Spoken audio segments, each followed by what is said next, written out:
UU minister Dr. Jerome Stone, he's a philosopher and a theologian best known for his advocacy of religious naturalism, which is a non-theistic way of understanding reality. It's a companion movement to humanism.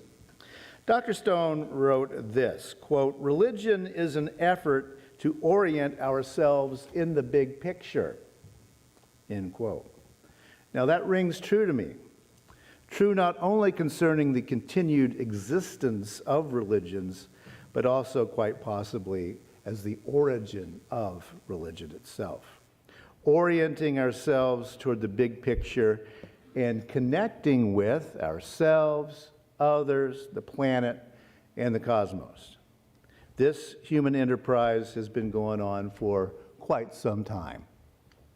We still don't know for sure what megaliths such as Stonehenge are all about, but they appear to have been markers of the seasons. Now, think about that really. How amazing was it when human beings figured out how to pull 4 days out of the morass of all the days and see that those 4 days were unlike other days and were turning points of the seasons? How did people figure that out? They didn't know how many days were in a year. They didn't know what a year was. How did they figure it out? And we also know that Stonehenge is very famous, but almost all cultures developed something of this sort. What a huge human enterprise. Think about the people who really figured out, wow, this is astronomical thing. These stars are actually telling us something, and we can figure that out. I think I'm safe in saying that those people were not the ones who figured out how to quarry all those big stones and move those 25-ton stones over 100 miles. Different kinds of human talent, different kinds of engineers, and different kinds of smarts. And all those creative people were dependent upon other creative people who figured out the logistics for that number of people to move those huge stones that far. That's an amazing human enterprise. I mean, look around here.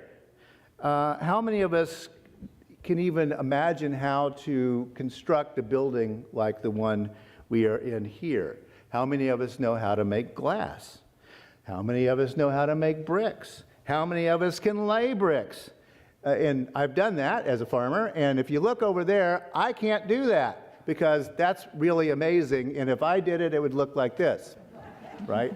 And if you don't know what you're doing, after about 3 rows, you won't have any fingerprints left. So people are amazing figuring these things out. Look around. Look at this microphone. I don't know how it works. I mean, I've looked at some diagrams over time. Think about our folks back here turning the knobs that put it out on the internet. That's magic as far as I know. It's just not something I can even really comprehend.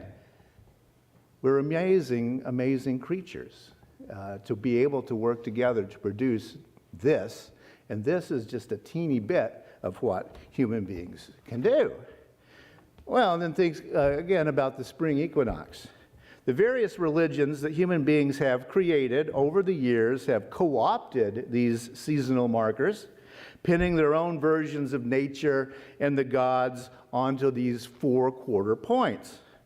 But the seasons came first. They were just here. They were the reality. And then we figured out how to use them. It is fitting that we humanists have returned to celebrating the original days rather than appropriating Passover, Ramadan, Easter, Nowruz, the Hindu Holi, the Taoist Shin of Water, or the earth-based Ostra. All of these are spring celebrations and celebrations of spring, and all are human efforts to orient that particular group, that particular religion to the bigger picture. As Dr. Stone said, religion is an effort to orient ourselves into the big picture. And of course, so is science. And so is literature and architecture and painting and music and on and on and on. Human endeavors. For some, the big picture is a God on a throne way out there someplace. For some, the big picture is a God or gods emanating out of the earth. We can see that this time of year. For others, the big picture is our sense of awe and wonder at the whole bloomin' thing out there, right? And us, the naturalistic, materialistic understanding of the big picture has been hard won. And many people on our planet today can't even say that they believe in that kind of reality. The non-spiritual vision has inspired many, but frightened many more. And our ability to say, this is a material world, loudly and proudly, is a hard-won right earned by our forebears who were willing to say their truth, even in the teeth of excommunication and prison and torture and execution. Many of us wish to orient ourselves in the big picture with an understanding as close as we can to the facts of the big picture. We want to get as close to truth as we can. And those forebears gave us that chance. Human enterprise is a truly wondrous thing. Human enterprise is a whole lot of people for a very long time using that power of yet that Jane was telling us about. Imagine, many years ago, someone said, we don't know what the movement of the sun has to do with the seasons. And somebody said, yet, right? We don't know how to build a device that can measure all of this happening. And somebody said, yet.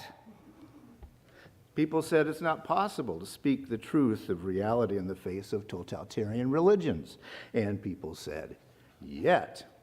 People said, hey, there's no institution in Minneapolis where heretics can gather with mutual respect. Somebody said, yet. Yet is a very powerful word. Today we're saying we don't know how to solve the planet from climate disaster. And some folks, including our climate justice team here, are saying yet. Some people are saying we don't know how to be people with people who are not like us. It is difficult. But some folks, like our Moving Toward Equity team, are saying yet. People are saying, I'm overwhelmed by all of the problems in the world. There's nothing that I can do. And our Active Voices team are out there saying, you can. Here's something to do today. As Jane read this morning in the magical yet, be patient. You can't do it all overnight. Some things take days, months, or years to get right. Our species has been on this planet for something on the order of 300,000 years. The dominant world religions emerged somewhere between 5,000 and 7,000 years ago. A blink of an eye in the life of our species. There is so much more wisdom out there than is contained in any or all of the religions we have. Shamanism, animism, polytheism, monotheism, materialism, naturalism, all of them are about that work that Dr. Jerome Stone wrote about. Religion is an effort to orient ourselves in the big picture. Our bodies hold a lot more wisdom than any of those Johnny-come-lately religions. So what are we afraid of? We today are afraid of exactly what human beings have always feared, I would say: change. The passing of time from what we understand in our own lived experience to what we can't even begin to understand, the future. We can cower into a corner and say, no, I can't. All the truth is known, and there's nothing we can do to change it. Or we can say, yet. There's no better time of the year than this one to see how powerful yet can be in our lives. Yes, change is frightening, but look around. The change we're seeing is about possibility. We can cower back into dreams of a time we thought that we did understand things, but you know what? We didn't, and we don't, and we may never. But change is our only constant in this particular cosmos.